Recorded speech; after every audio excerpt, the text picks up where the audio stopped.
We have an announcement to make. I'm ready. Pentatici. What's up, bitch ass motherfucker? What the did you just say about me? Hello, bonjour, bonjour. Écoutez, On est parti pour une nouvelle présentation de SCP.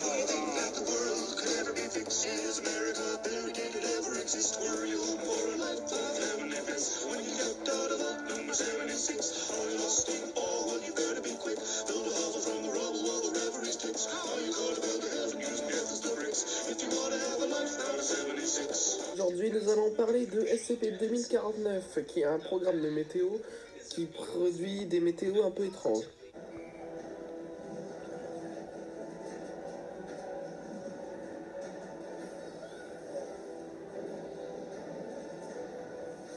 L'émission météo est diffusée à Manning Tree, nom de ville extrêmement chelou, et les conditions météorologiques prévues se produiront au-dessus ou dans les environs de cette ville. Les émissions de météo sont très peu souvent logiques. ah non, on fait signe que les lois de la physique sont en vacances. CP2049-1 est un humanoïde tout à fait normal. C'est un humain tout à fait normal. Sauf que le mec a une peau turquoise. Mais regardez le style, regardez ça, regardez cet homme. A noter que ce mec s'appelle XRS, qui s'écrit XCHTL apostrophe KRLSS. What the fuck? D'accord. Moi, vais dire ça dans ma... Président Gassist, avec le dernier. Vous mettre le sous-titre là, d'accord? Pas de problème. Pas le nécessaire. Voici le moment marrant de la vidéo. On va voir c'est quoi ces putains de météo en fait.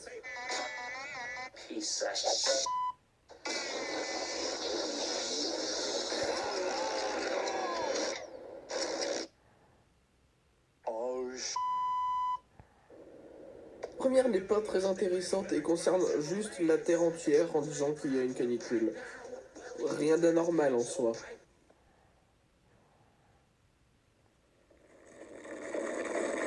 Cool, yeah. Deuxième prévision, une brise colorée arrive mardi, ce qui pourrait atténuer la chaleur.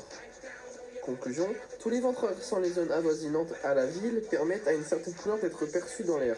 Les vents du nord deviennent bleus, les vents du sud jaunes, les vents de l'ouest verts et les vents de l'est rouges. Troisième bulletin, je cite, et vous pouvez vous attendre à un temps sucré pour Pecan ce week-end. Pecan, c'est un nom de ville.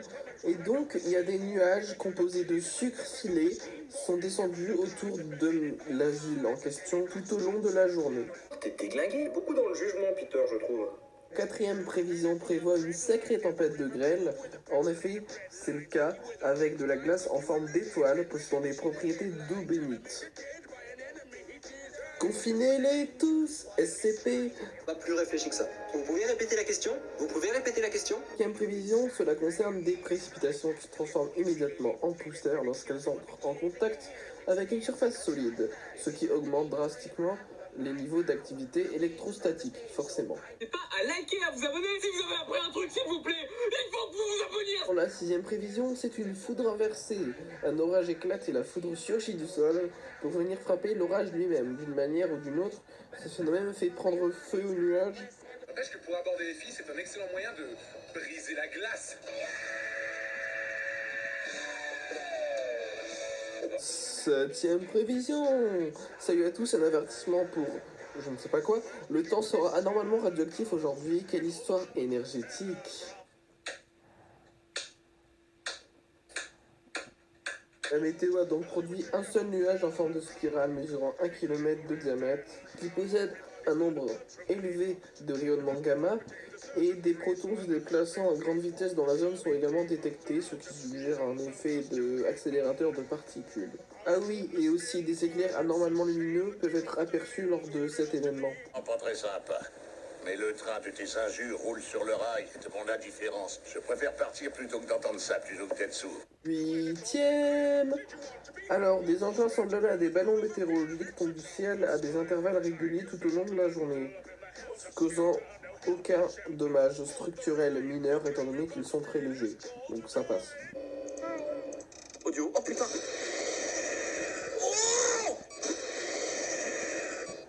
Attention, top. Je suis une tornade entièrement composée de monofilaments animés qui s'est déplacée tout autour de ma limiterie. Seulement les bâtiments extérieurs de la ville ont été touchés, causant uniquement des lacérations. Je suis composé de monofilaments semblables à des fils d'araignée. Happy, je suis. La prévision 9, bonne réponse de la marchande. Que vous avez déjà remarqué que beaucoup de femmes qui sont généralement soit secrétaires, soit coiffeuses, soit vendeuses parlent comme ça. 10e phénomène, de petits nuages clairsemés se forment au-dessus de la ville. Toute zone se trouvant dans l'ombre de ces nuages subit une réduction de 100% du niveau de lumière visible. Donc en gros, on ne voit rien. Film d'horreur quoi. Mais au final, j'ai fait exprès de tirer à côté, frère, pour voir si vous allez me... Le 11e phénomène est un brouillard composé de micro-organismes en suspension dans l'air qui persistent à l'est de la ville, désintégrant toute matière organique.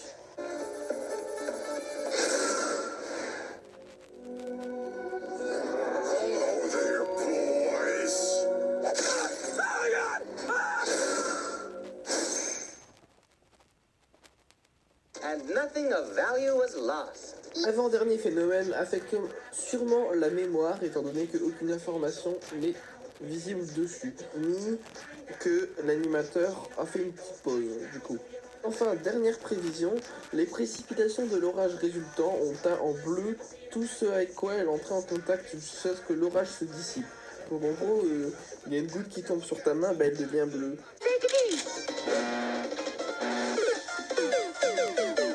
À partir de l'itération 8 ou 9, on constate que la force du signal et la qualité audiovisuelle des émissions ont diminué au fil du temps. Ces deux éléments ont chuté drastiquement entre deux émissions. Ensuite, on va attaquer quelque chose que j'ai jamais fait dans les présentations de SCP encore. C'est un dialogue. Habituellement, je fais en sorte de tirer l'information du dialogue, mais cette fois-ci, je vais le lire pour voir ce que ça fait un petit peu. Le dialogue se fait entre SCP-2049-1, donc le présentateur, et un docteur qui se nomme Fitzpatrick. L'avant-propos est: le sujet est contacté via le numéro de téléphone fourni lors d'une des dernières émissions. Le numéro utilisé par l'intervieweur est bloqué. Voilà. Plus de montage, je vous laisse avec le dialogue. A plus pour une nouvelle présentation de SCP. Oui, bonjour, ici le centre de la météo interdimensionnelle à l'appareil. Est-ce bien la ligne pour les sponsors? Oui, ça l'est. Pouvez-vous m'informer de ce que vous faites exactement? Oh, bien sûr, je m'appelle Joseph. Mais j'imagine que vous savez déjà. Qu'est-ce qui pourrait vous intéresser? Êtes-vous conscient que vous créez la météo que vous prédisez? Êtes-vous capable de prédire les événements futurs? Préposter. Comme tout bon météorologue, je ne fais que rapporter les faits tels que je les vois. La qualité de vos émissions semble avoir diminué avec le temps. Pourquoi? Quelque chose est-il arrivé? Ouais. Mon employeur, eh bien, il m'a viré. Il m'a dit que la météo interdimensionnelle n'était plus vraiment à la mode de nos jours, que les gens préfèrent les trucs plus domestiques maintenant.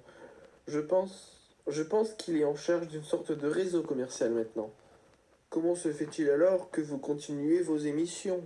Oh, j'utilise ma propre caméra. C'est moi qui ai acheté cette fréquence, n'est-ce pas? Il me l'a offert pour pas très cher. C'était la moindre des choses, selon lui. Avez-vous obtenu des sponsors? Oh, oui, plusieurs, j'en suis fier. Pouvez-vous me divulguer leur nom? Non, parce que c'est, eh bien, c'est confidentiel, madame. À noter que le docteur est un homme. Très bien. Pourquoi continuez-vous ces émissions? Avez-vous beaucoup de téléspectateurs? Allô? On se sent seul ici, d'accord? Au moins j'ai encore ces quelques fidèles téléspectateurs. Ils semblent m'aimer. Ils me regardent à chaque fois, sans faute. Ils me font confiance. D'accord, SCP-2049-1. Qui? Je pense que ce sera tout. Je vous en prie, ne partez pas. Fin de l'enregistrement. Pour finir, un message de clôture. Un deuxième appel à ce numéro a échoué, renvoyant un message audio déclarant que le numéro n'existe pas. Cependant, les émissions persistent toujours et sont ajoutées à la documentation. Là, il n'y en a pas de supplémentaire pour le moment. Fin du rapport.